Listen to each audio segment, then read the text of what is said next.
In today's video, I'm going to teach you how to remove tabs in Ribbon in Excel.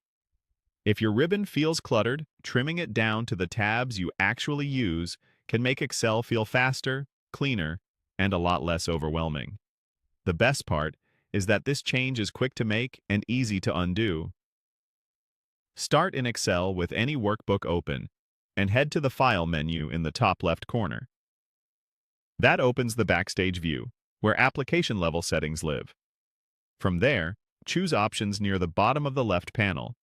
This is where you control how Excel looks and behaves. In the Excel Options window, select Customize Ribbon on the left.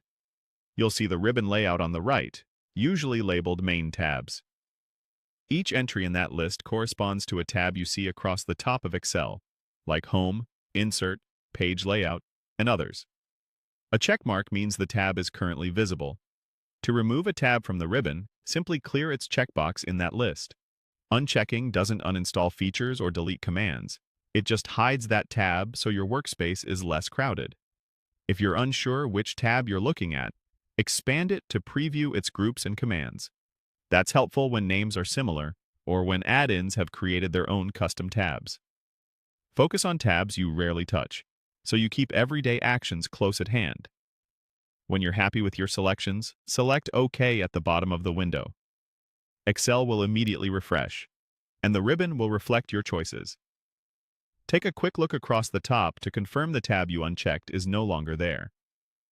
If you ever change your mind, go back to the same Customize Ribbon area, recheck the tab, and click OK. Your customization is saved to your Excel profile, so it applies to all workbooks you open on this device.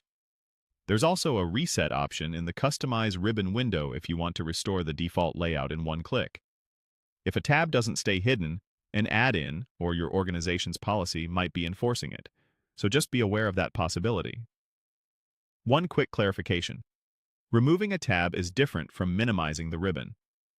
Minimizing collapses the ribbon to a single line to save space, while removing a tab permanently hides that tab until you bring it back through Options. If you're streamlining for focus, removing tabs is the more targeted approach. And that's it. By curating the ribbon to match how you actually work, you'll reduce clicks, find commands faster, and keep Excel focused on the tools that matter most to you.